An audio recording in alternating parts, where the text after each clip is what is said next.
And on to the details now. Lebanon has announced a partial ceasefire between Hezbollah and Israel on Monday, aiming to de-escalate a conflict that's intensified the broader U.S.-Israeli confrontation with Iran.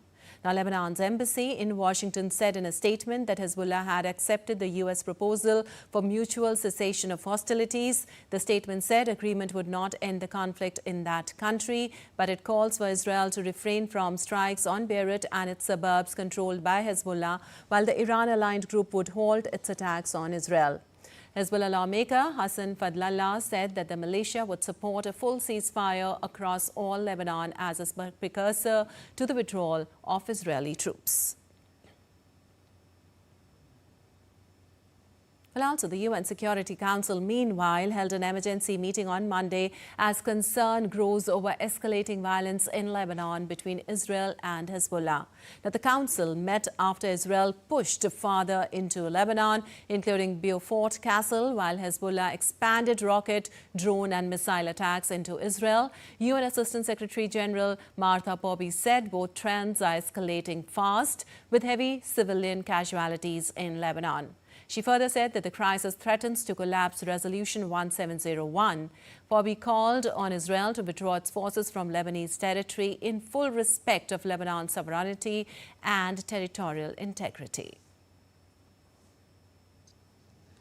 These developments mark a dangerous and alarming escalation, directly undermining the cessation of hostilities understanding announced by the United States on 16 April, and eroding fragile diplomatic efforts to de-escalate the situation.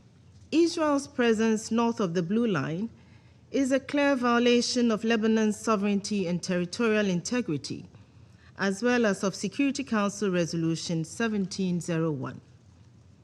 Israeli forces must withdraw to south of the Blue Line. Hezbollah and other non-state armed groups in Lebanon must disarm. Well, Israeli Prime Minister Benjamin Netanyahu confirmed the agreement but warned the strikes on Beirut would go ahead if Hezbollah does not stop attacking our cities and civilians.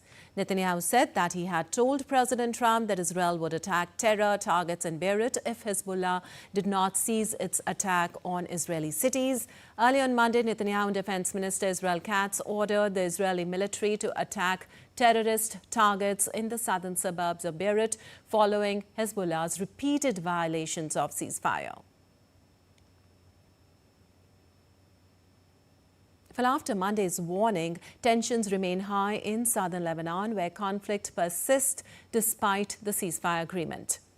Now, Israeli airstrikes overnight on southern Lebanon left 6 people dead, including a Syrian citizen in a village near the city of Nebatyeh. The Israeli military, meanwhile, said the Air Force had intercepted 2 projectiles launched from Lebanon toward Israeli territory, as well as a suspicious aerial target in the area where Israeli soldiers are operating in southern Lebanon. The military said no injuries were reported.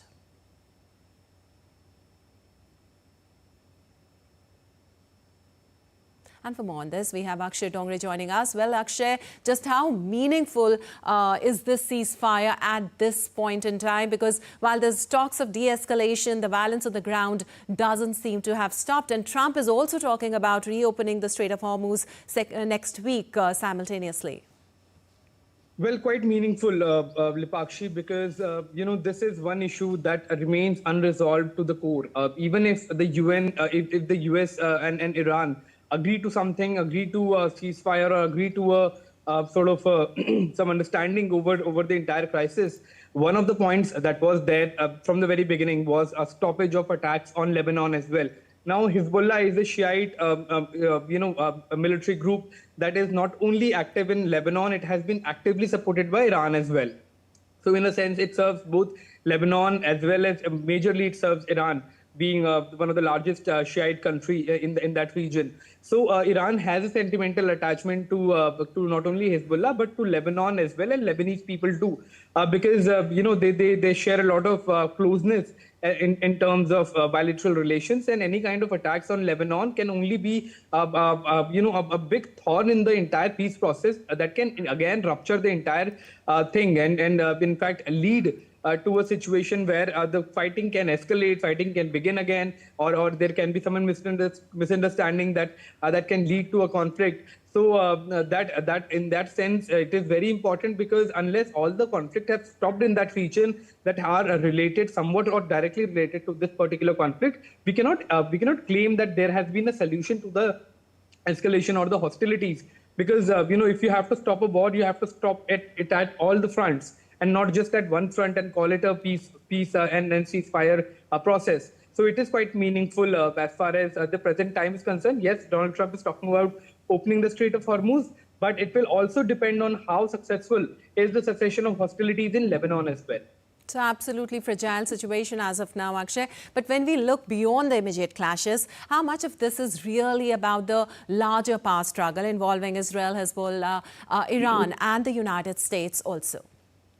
Well, it's always about power struggle in geopolitics. No country even moves an inch unless it is for their benefit, or it benefits them in certain manner, And when we talk about conflict, and wars, they have always been fought for either revenge or they have been fought for power, they have been fought for prestige or some sort of profit. In totality, wars have always been there as a power struggle and to gain more power. Yes. Or to prevent from losing power. So it has always been about that. So yes, obviously, as the ceasefire comes closer and closer, you will see, and the world will see, that every side will try to gain as much as possible in the last minute to claim to their domestic audience that there has been a massive victory. Now, this is where the problem lies as well.